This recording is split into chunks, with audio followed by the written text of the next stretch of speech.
So it is a combined effort to try to accomplish two things. One is to get back to a level that we should be in the amount of trash coming into the landfill, and the other one is to generate money to close it. These numbers, the 168 has been a number that seems to be an easy target. We have tried in the past to raise that number because we realized we had landfill closure issues, but in tough budget times, it's so easy to revert back to a number that we are allowed to put away to keep DEM and the wolves off our back when we go to get our license renewed to operate that landfill. It's addressing issues. This is one time I see this, is addressing an issue before the issue is out of hand and requiring a $4 million bond. I think in the past we've put our head in the sand and we've allowed ourselves to get into those positions, whether it be with infrastructure or whatever else. And this is what I see as an attempt not to put ourselves in that kind of a position again. I think everyone's in favor of some form of pest control, and now it's getting down to the finer points of how we initiate it and how we make it work. I still firmly believe that everybody's entitled to a bag and we charge them for the rest because it's the excess we're trying to stop. You know, I just wish that, you know, we will, hindsight is so clear because back in 2004 there was a former council member that tried to initiate this particular program back in 2004 when things were pretty good. And I thought then he had an excellent proposal and we would have been that much further ahead and probably with that much more money reserved for the closure. But that was then, and this is now. What I do see in front of me, though, is, I think, a very well put together program.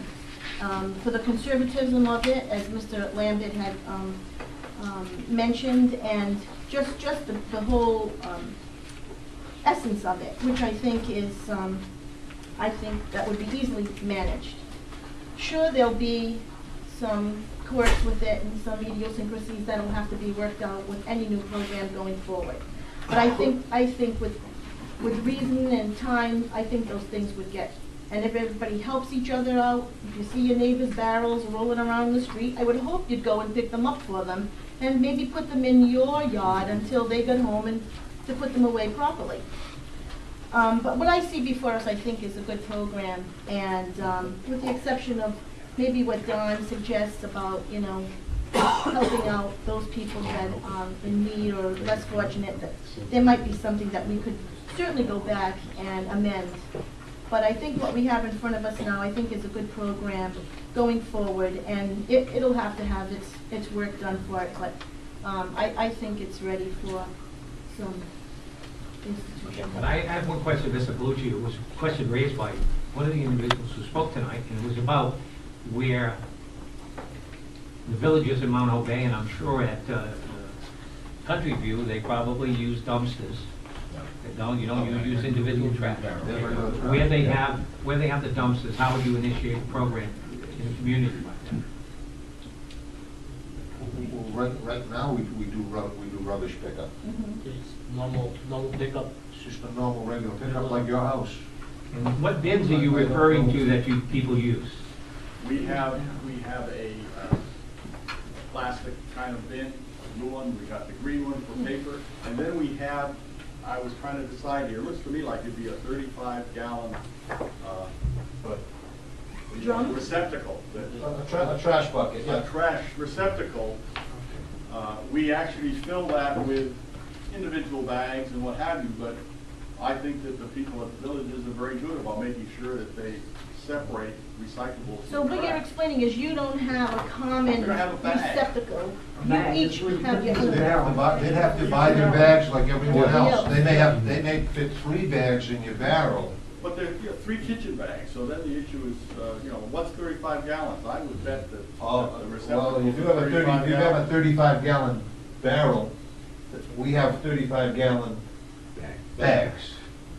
Okay, but I'm just saying that the receptacle, it would be a shame to give up what we have. No, you don't have to. You buy the bags, you put the bags in your receptacles, just like anyone would put that. Yeah, you can certainly do that. Yeah. Do that now. No, what he's saying is that you would have to buy the town bag at a pay-as-you-throw and put that in your bin. It would the only bags that would be allowed in the bins would be the Tiverton bag. way more complicated program than it has to be, but hey, we'll comply with what the town. Okay, I thought maybe they had like a dumpster. Yeah, I just say one thing about the one bag a week free. That was brought up at our committee, and we kicked it around. What we were afraid of is, the research we did through EPA shows a normal family of 4 would put out a bag, maybe a bag and a half a week. We were in fear of that we start a program like this, and if we give the first bag out for free, end of the year, we haven't generated very much income because there's only going to be a bag to a bag and a half used. But that's just what the data says. So we looked at that, Council Boland, and that's why we thought that it would be best. There is also an availability of a bag to low-income families, or I don't know. You have a Smaller bag. Smaller bag. Smaller bags, Also, yeah, those bags. But, No, I understand you have a $1 bag, you have a $2 bag. I think it's, you know, I mean, I think the program gets more complex and convoluted when you have to have some kind of program where somebody has to come down and show, and where does he go to produce the fact that he's low income, unemployed, some situation. No, I'm just saying, because this is gonna be, you It's know, difficult. we already got a cost of administering a program, you know, that works out to about 25 cents a bag when you look at this. So somebody's going to generate $60,000 or $80,000 a year to administer a program. And then if you start adding to that program complexities, we are going to create an increase in cost in getting those programs, or somebody who can handle that information. And I just thought, rather than try to get into who would qualify and who didn't, and based on income, what's the income level going to be, that if you said a bag of trash, I'm going to disagree with your theory that it's about a bag and a half for a family of 4, because I think as we drive around this town, what we're seeing is if that's what the norm is, and they can get it down. Should be. You know, okay, what it should be. Well, if they can get it to where it should be, the issue isn't going to be, we're probably going to be raising enough money because the landfill's going to last us, because we're taking in probably 5 times that trash. Which means that if you cut it down to the bag or bag and a quarter, you know, for that family, the landfill probably lasts another 15 years instead of 5. Because what I see driving around town is in most places, it's 4, 5, 6 bags every week that are sitting out there. It isn't 1 or 2. So I mean, the first purpose was recycling. The second purpose was landfill closure. Okay, the recycling, if it gets to where it needs to be, landfill closure becomes less of an issue, because the dilemma we're faced is we're hearing 5 years. At the current rate of trash being brought to the landfill, it isn't going to last more than 5 years. Well, I think the current rate is a lot more than a bag and a quarter or a bag and a half for a family of 4, because we're seeing a lot more bags of trash out there. So either people aren't recycling, or they are generating a lot more trash than they used to generate. And I think that giving someone that first bag to put there is, that because you become the normal family, okay? I just That's think what you there's a get. lot more disposables right now, today, the way things are. Yeah. I mean, everything is disposable, You so. know, I'm gonna suggest that if we adopt this, we do it in 2 steps. And one, we take a vote, and I'm gonna make a motion for the ordinance which is before us, authorizing the council to institute a program. But I'm not convinced at this point that we have all our numbers factored in. And what I would like to suggest is that we develop a little more data on costs. Either by talking to communities that have implemented this, and how families are responding to the number of barrels they put out. That would help us in drafting regulations.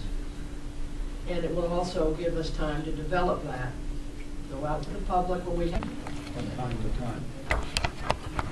Why would we put that in the regulations? Because I want to get it in the ordinance so everybody knows where we're at right now. Well, they want to know. Okay, but Well, the not only if we don't put it in, we don't. the only issue with that is you have to have an amount taken out for the program, and you're not allowed to.